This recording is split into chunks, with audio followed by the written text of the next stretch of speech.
আমার প্রিয় ভক্তরা, খ্রিস্ট আমাদের সাথে থাকুন, প্রভুর কণ্ঠস্বর প্রশংসিত হোক। আমি অরুণ পিয়াস মাটকি। আপনাদের সকলকে শুভেচ্ছা।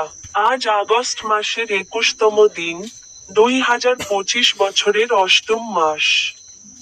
ঝাড়খণ্ড রাজ্যের পালামু জেলার কুন্দপানি গ্রামের 10ম দিনে, ভোরে রোদে দাঁড়িয়ে, আমি শুকনো ঘন গাছের কাছে গাছের সামনে ভিড়ের সাথে যোগ দিয়েছি। বাইবেল থেকে তার একটি পদের উপর কথা বলুন।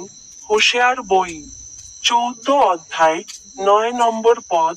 বলুন, যে জ্ঞানী সে এই বিষয়গুলি বুঝতে পারবে, যে দক্ষ সে এগুলি বুঝতে পারবে, কারণ প্রভুর পথ সঠিক, এবং ধার্মিকরা সেগুলিতে চলবে। কিন্তু পাপীরা সেগুলিতে হোঁচট খাবে এবং পড়ে যাবে। আপনাদের সকলকে শুভেচ্ছা। এখন আমার ইউটিউব চ্যানেলের স্টিং বোতামে ক্লিক করতে ভুলবেন না।